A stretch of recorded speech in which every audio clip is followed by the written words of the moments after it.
So, Yakuza Like a Dragon. I played this about a month ago, and I've kind of forgotten all the things I wanted to say about it. It's okay.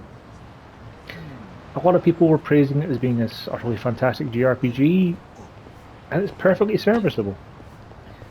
There's a pretty big amount of space to explore. I did get very annoyed by the fact that the fast travel points for the taxis didn't show up until you interact with the taxis, which is something the game could have probably told me about the taxis at some point in the tutorial, but hey, that's neither here nor there. The main story is pretty rubbish. Like, there's about 16 chapters, if I remember, 15 chapters, something like that. I'm in the post-game premium adventure mode, and the main story doesn't really go anywhere for a while. There's a lot of meandering, there's a lot of filler, there's a lot of repetition, there's a whole section in the middle third of the plot which is just a lot of nonsense and just feels like they're buying time for other things to happen, and you stumble across the actual important plot seemingly entirely randomly and by accident, and it just feels unearned. And the main story, it's okay at the end of the day. Like, there's some good emotional beats towards the end, there's some fun fights, but the actual story could do with being a lot less flabby, like myself. So the story's okay. The sub-stories are really good. They are a lot of fun. I've done every single one of them I can find. Like, that's where all the humour is. That's where things occur, like going to see a zoo in the park and various wild escapades happening because of the different animals getting out. And the sub-stories are fantastic. They're all great. They're funny, they're well written, they're good. So, the third pillar of the game is the combat, and the combat is kind of the main problem I have with it. I'm going to go and see if I can find some combat, which I remember the buttons to run. There we go. Combat is really, really boring. I think I can actually see how many enemies I took out if I go to the smartphone. You get a little Pokedex thing here so you can see how many people you've beaten. Part-time hero, maybe? Challenge, battle. I've beaten at least 1,000 enemies in this regular area, and I've defeated hundreds of different classes. I'm going to say like 95% of those enemies were won in exactly the same way, which is running into them on the street and then pressing L2 to automatically just have my characters regularly attack, because that's all I had to do for 95% of the battles. Occasionally there'll be a boss fight, and you might actually have to do stuff like apply different weapon elemental attacks, like some guys are weak to ice, some guys are weak to blades, but for the most part, you can just attack people. I think there's an active guard system. You press circle when people are attacking to guard and defend yourself, which is kind of important for some of the later boss fights because some of them have attacks that will literally instant knock you out. The combat system isn't very interesting because it's way, way too easy, which is probably not helped by the fact that I did all the sub-stories and got myself a whole bunch of extra XP and got a whole bunch of extra cash and good equipment and etc, etc. Basically, I explored a JRPG and as such became too powerful for the main plot.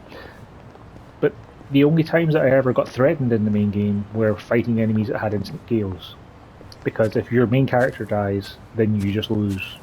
And you lose half the money you're carrying as well, which is a nuisance in the early game when you have no money.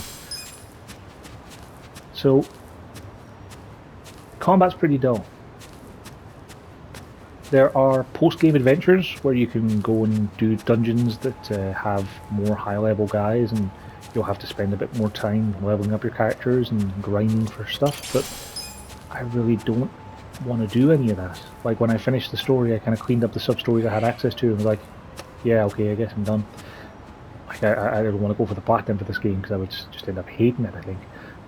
There does appear to be an excessive amount of grinding to do the end game stuff. Like your parties You can level up your different jobs, and as you level them up, you get different stat bonuses which persist between jobs.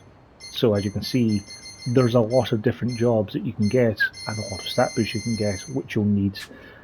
Like, my attack is 208, for instance.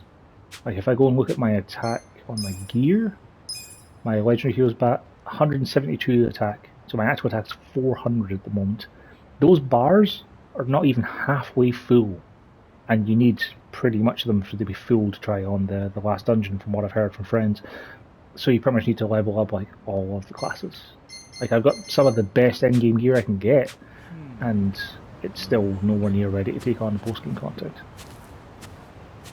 And that grinding would literally just be walking around finding bad guys and then pressing L2 to auto-attack them until I get strong enough to find other bad guys and actually engage with the combat system and use different skills against them, and weaknesses and all that stuff. You know, more interesting parts. So, I can't really recommend it unless you get it really cheap. I mean, I got the PS4 version with the free PS5 upgrade. It was like €20. I'm going to have to start recalculating things into pounds as well now I'm over in Scotland. But, like, if you get it for about 20 quid, it's alright. Like, I've gotten a solid, can't we see how much time I got in this? 66 hours out of it. Of that, maybe 6 hours is spent playing a minigame where you manage a company and get to the top of the company's executive board, because it's pretty much the only reliable way to make any money in the game whatsoever. And that very much involves just watching some numbers and bars fill. There's, again, no challenge to it, it's just a case of time and grinding. So if you've got a lot of time, and you're willing to put up with the mediocre main story, as a reason to experience all of the fun sub-stories, you could do worse than Like a Dragon. Like, there's definitely worse RPGs out there. I've enjoyed the sub-stories greatly, and I've enjoyed some of the dialogue and banter and party chat between the characters. Like, the characters in your party are all interesting characters. It's just, the combat system is really simplistic. And that kind of drags the whole thing down when your game's a JRPG and you're doing a good 40 hours of combat, you know? So, I guess it kind of sums up everything I had to say about it. This would have been a shorter review if I'd actually thought about it more before I booted it back up for the first time in a month, but, you know, been a little busy with the whole moving to new country thing. So yeah, Yakuza, Like a Dragon. It's okay.